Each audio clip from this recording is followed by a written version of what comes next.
Ներքին սադրողները արտաքին սադրողների շարունակությունն են եւ կատարում են գլխավոր արտաքին սադրողի պատվերները։ Գլխավոր արտաքին սադրողը հենց Կրեմլն է, Պուտինն է, Ռուսաստանն է։ Իսկ այդ ներքին սադրողը Հայաստանում 540-ն է։ Մենք տեսանք անցած տարի ոնց էին Կիրանցով Արցախ գնում, հա? Ինչ լոզունգ էր։ Պարզ չի, որ այդ մարդկանց, այդ ուժերին ձեռք չի տալիս խաղաղությունը, որտեղ խաղաղություն նշանակում է կայունություն Հայաստանում, քաղաքական գործընթացների բնականon հունով զարգացում, երկրի տնտեսության զարգացում, սոցիալական խնդիրների լուծում եւ իրենք որևէ շանս ապակայունացման միջոցով իշխանության գալու չեն ունենալու։ Էլ չեմ խոսում նրա մասին, որ այն պատվերը, որ իրենք ստացել են, ոչ միայն իշխանափոխություն անելն է, այլ այդ իշխանափոխությունից հետո Հայաստանը կցելն է Ռուսաստանին, գուբերնիայի ձևով, որի մասին այսօր նույնիսկ առաջի դեմքերն են Հայաստանի բաց տեքստով արդեն պատմում եւ ասում, վկայակոչում եմ նաեւ Ալեն Սիմոնյանի այս օրերս տված հարցազրույցը, որում նա բաց տեքստով ասում է, որ այո, 2020 պատերազմից հետո նպատակ կար Հայաստանն էլ գուբերնիա սարքել Ռուսաստանին։ Մենք դա գիտենք, մենք դրա մասին վաղուց ենք խոսում։ Հիմա տեսեք Ադրբեջանի հետ խաղաղություն հաստատելու լավատեսությունը որտեղից կարող է ունենա Նիկոլ Փաշինյանը։ Երկու հանգամանք կա, որի վրա պետք է ուշադրություն դարձնել։ Առաջինը ամենակարևորը այն է, որ Ադրբեջանը չգնալով Ռուսաստան, Ալիևը ցույց է տալիս, որ ամեն դեպքում հակասությունները Ռուսաստանի հետ էական են։ Եվ այդ չգնալու համար ինքը նաև շատ լավ պատրվակ էր կազմակերպել, հիշում եք, այդ պատգամավորի այցը Աստրախան, մի պատգամավորի, որը արդեն բոլոր հիմքեր ուներ իմանալու, որ իրեն պերսոնա նոն գրատա անելու են եւ դուրս շպրտեն, որովհետեւ ինքը ավել պակաս բաներ էր խոսացել Վալուևի հասցեին։ Եվ հանկարծ հենց Ալիևի այցից մի շաբաթ առաջ այդ պատգամավորին ուղարկում են Աստրախան, այնտեղից բնականաբար սրան հետ են ուղարկում, ԱԳՆ-ից արտգործնաբանի Ադրբեջանի արձագանքում են դրան, այսպես մի խոսքով ինչ որ լարվածության էլի նոր հիմք է ստեղծվում եւ բոլոր այդ տարբեր Կիրիլների այցերը ջրվում են, որի շքանշաններ էր տարե հանձնում եւ այլն Մեհրիբան Ալիևային, ինչ եթե այսպես քաղցրացներ Ալիև դիկտատորին, Պուտին դիկտատորի հանդեպ, այսպես նեղացածությունը, հա։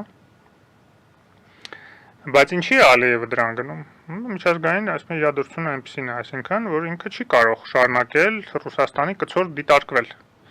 Ինքը շատ մտահոգ չէր դրանով, քանի դեռ հույս ուներ, որ Թրամփը վարելու է Պուտինի հետ հաշտեցման, դիկտատորների հետ համախմբման ընդդեմ Եվրոպայի եւ ժողովրդավարական աշխարհի, հա, ինչը որ իր սկզբանե առաջի իր քայլերով Թրամփը կարծես նման նախանշաններ ցույց էր տալիս։ Բայց հիմա Ալիևը եւ աշխարհի բոլոր դիկտատորները խորի հաստատության մեջ են։ Սկսած նրանից, որ Թրամփը իր այսպես բարկության սուրը ուղեց նախ եւ առաջ Չինաստանի դեմ, որը գլխավոր դիկտատոր չասեմ, ավտոկրատ ռեժիմն է, ավտորիտար ռեժիմն է աշխարհի հզորությամբ, եւ որը ամենայն հավանականությամբ նաեւ հիմնական հովանավորն է Ռուսաստանի եւ այս վերջի այցից շատ բաներ նաեւ բարձ եղավ դրա հետ կապված։ Եվ երկրորդ դրվագային է, որ առաջին անգամ այս ամիսներ տևած այդ զինադադարի խախտումների պատմության մեջ Ադրբեջանը տրամադրել է Հայաստանին ինչ որ տեղեկություններ այդ խախտման վերաբերյալ։ Հիշում եք, երբ որ այնտեղից կրակոցներ են հնչում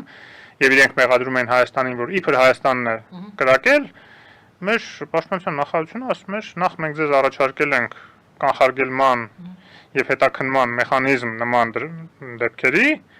եւ երկրորդը, եթե նույնիսկ չեք համաձայնում այդ մեխանիզմի, գոնե տրամադրեք ինչ որ ինֆորմացիա, մենք տեսնենք այդ ինչ հիմքեր ունեք մեզ մեղադրելու, որ մեր կողմից է եղել այդ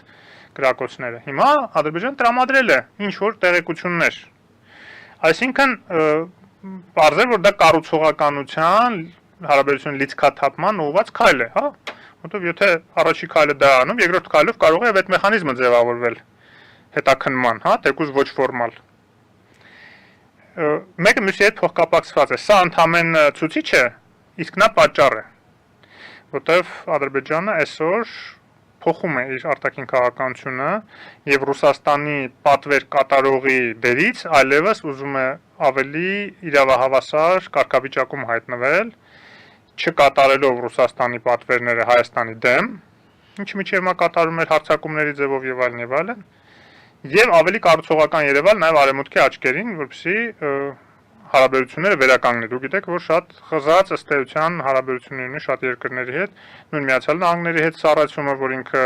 անդադասում էր Բայդենի օրոք շատ վատ հարաբերություններ ենք ունեցել, բայց հեսա Տրամպը կգա, ես Տրամպին աջակցել եմ նախընտրական շրջանում, ինքը մեզ կաջակցի։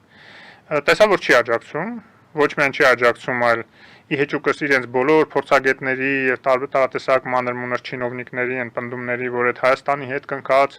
ռազմավարական գործընկերության խարտիան Միացյալ Նահանգների եւ Հայաստանի միջև դա թղթի կտոր էր, որը Բայդենի օրոք ափալ-թափալ հասցրեցին, հապշտապ հասցրեցին ստորագրել, բայց հեսա Տրամպը կգա, նույնիսկ եթե չեղարկի, ոչ մի ուշադրություն չի դարձնել դրան եւ այլն, բայց տեսա, որ այդպես չի։ Տրամպը նույնիսկ իր ուղերձում Ցեղասպանության օրվա հետ կապված, որ հայ ժողովրդին ըստ էության այդ ուղերձ եղել էր, հատուկ հղում էր արել այդ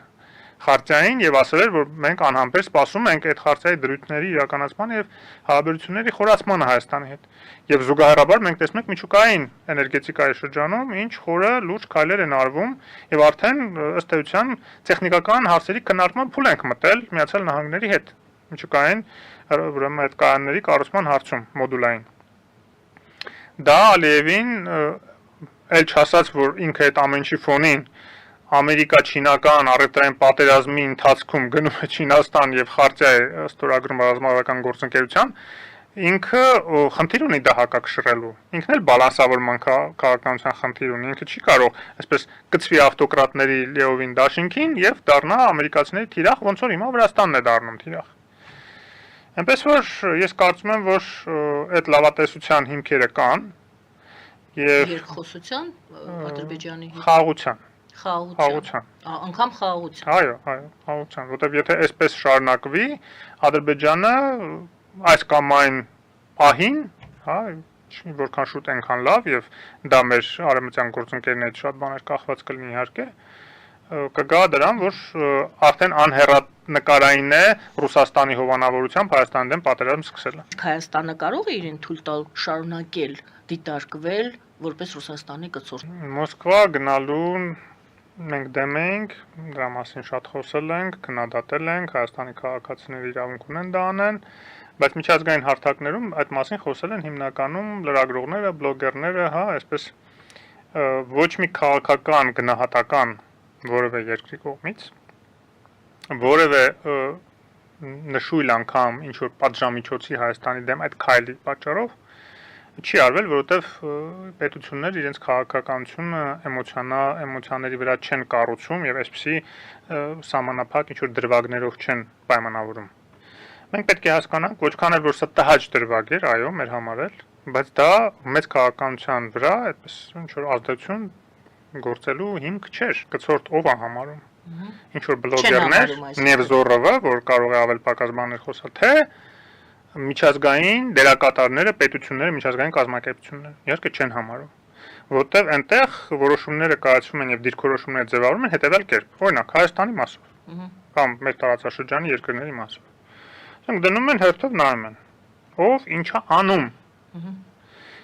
Քաղաքական, ռազմական, ռազմավարական, տնտեսական առումներով եւ ինչ ուղղություն է ընտրել։ Հիմա տեսեք, Վրաստանը ստորագրեց Չինաստանի հետ ռազմավարական գործընկերության խարտիա։ Նույնը արեց Ադրբեջանը։ Հայաստան նման խարտիա չունի Չինաստանի հետ, հակառակ ունի Միացյալ Նահանգների հետ։ Վրաստանն էլ ունի, բայց սառեցված է, որտեղ Վրաստանում կեղծել են ընտրությունները եւ հակաամերիկյան նաև շատ քայլեր են ձեռնարկել, այդ թվում Չինաստանի օգտին, օրինակ Անագրային նավահանգստի կառուցման տենդերը հաղթեց Չինաստանը, պարտվեց Միացյալ Նահանգները։ Չնայած հələ ձգձգվում է, որտեղ ամեն դեպքում այդքան հեշտ չի նույնիսկ Չինաստանի համար Ամերիկայի դեմ ինչ որ բան անել Վրաստանում, հա։ Հաջորդը տնտեսական հարցերը,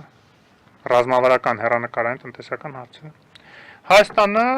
ոչ միայն հրճակել է, որ տնտեսական առումով էլ դիվերսիֆիկացնելու է իր քաղաքականությունը եւ արդեն ցույց է տալիս այդ ուղղությամբ ինչ է անում, օրինակ միջուկային էներգետիկան, իսկ էներգետիկան ցանկացած երկրի հիմքերի հիմքն է, զարգացնում է այլ աղբյուրներով, ոչ ռուսական։ Միջուկայինը Միացյալ Նահանգների, գազայինը Թուրքմենիայի։ Դուք գիտեք, որ արդեն քննարկում է գնում Թուրքմենիայի հետ, որ թուրքմենական գազը սվոտ ձևաչափով, այսինքն գնում է Իրան, Իրանից էլ մենք դրա փոխարեն ստանում ենք անպատասխան ծավալի գազ։ Քանի որ մենք մեծ ծավալի սպառում չունենք գազի, 2-3 միլիարդ խորանարդ մետրը գործող ուրեմն գազամուղով էլ գազատարով էլ հանգիստ կարող է Իրանը մեզ մատակարարել, եթե Թուրքմենիայից այդ անպատասխան ծավալներ ստանում է, որտեղ ինքն էլ հիմա գիտեք խնդիր ունի Իրանը։ Գազի վրա նստած ցավոք սրտի այդ երկիրը այսօր տեխնոլոգիական հետ ընկնելու պատճառով, սանկցիաների պատճառով չի կարողանում սեփական գազը արդյունահանել եւ վաճառել։ Եվ այդ իմաստով, եթե մենք գազով կտրվում ենք, միջուկայինով կտրվում ենք Ռուսաստանից, ինչ է այնտեղ մնում։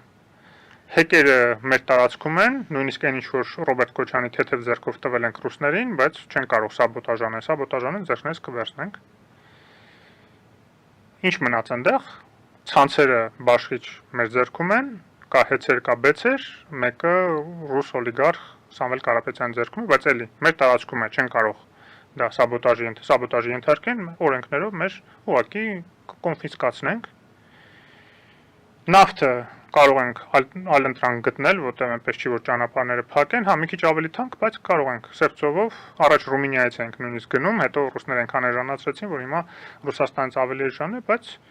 Իրանից էլ կարող են գնել, ինչքան էլ այնտեղ խնդիրներ կա էլի նույն